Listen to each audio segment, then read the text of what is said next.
This was a question that they had an example for AP Physics when they were changing from AP Physics B to AP Physics 1 and 2.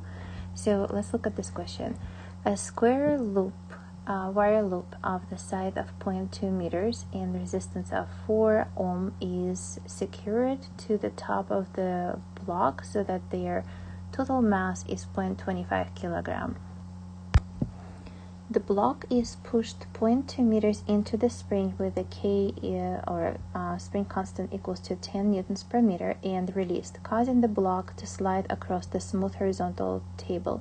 Eventually, the block enters the region of constant magnetic field with a strength of 0.5 Tesla directed into the page.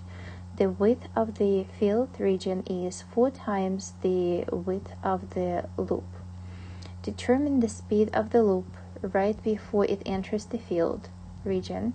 On the axis provided, sketch the magnetic flux through the loop as a function of position. Begin with the front edge of the loop is about to enter the field region and after the loop has just left the field region. And for D, they ask, on the axis provided, sketch the induced current as the function of the position.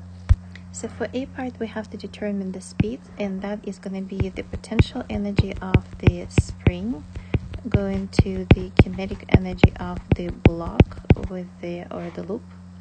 So I have 1/2 kx squared is equal to 1/2 mv squared.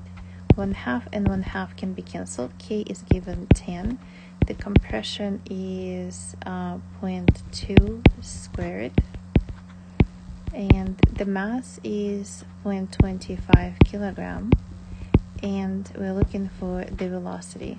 So the velocity for A is equal to 1.265 meters per second. If I solve for V. And then for B part, they say on the axis provided, sketch the magnetic flux through the loop as a function of position beginning at the front edge of the loop. So I need to calculate the flux.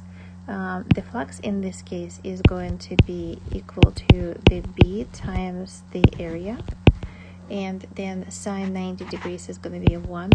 So the magnetic field is 0.5 and the size of the loop is a square with side 0.2, so that is 0.2 squared. So that will be equal to 0.02 Webers. And if the card is coming, or the loop is coming into, so here I have A, the size of A, 2, 3, and 4A, and the width of the field, the region, is 4 times the width of the loop. So maybe this one is the 5.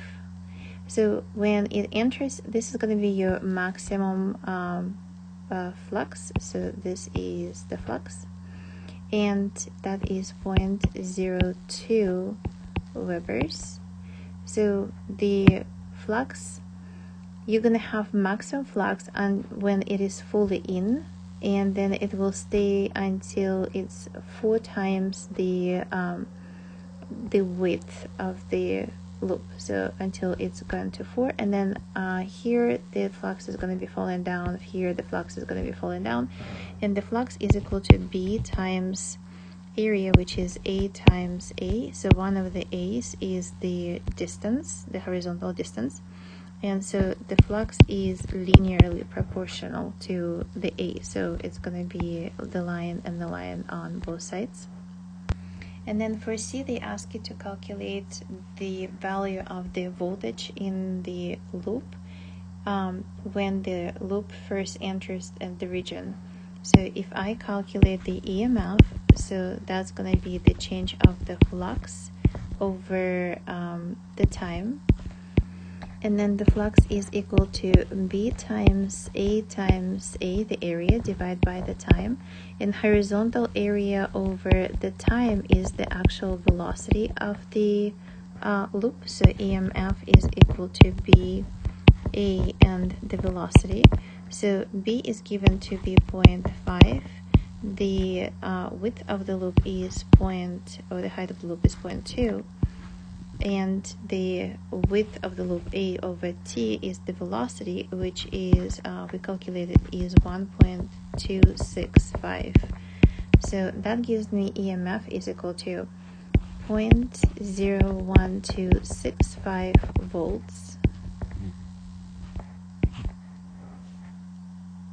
And for the last part, for the D part, they ask you to sketch the induced current, and the positive is clockwise direction and the negative is counterclockwise direction.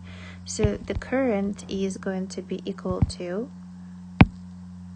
so I have the current is equal to EMF divided by the resistance.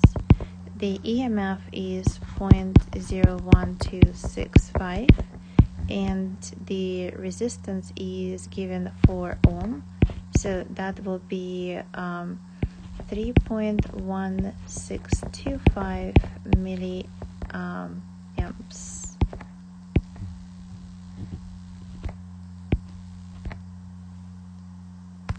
And as the loop coming into the magnetic field lines coming into the loop increase. So the current needs to provide the opposition of what is happening to the magnetic field. So it doesn't want the magnetic field increase in it. So the current is going to be moving in the direction, counterclockwise direction at first. So at first it's going to be counterclockwise direction, which is negative. The value of it is here negative 3.1625 milliamps, and then it's going to be 0 when it is inside of the loop of the magnetic field. So between A and 4A is going to be 0, and then as it leaves the magnetic field lines, then again it's going to be the same value, which is 3.1625 milliamps. And it's going to be positive because it's going to be in the opposite direction, which is clockwise. And that is it for this question. And thank you for watching, and I'll see you in the next video.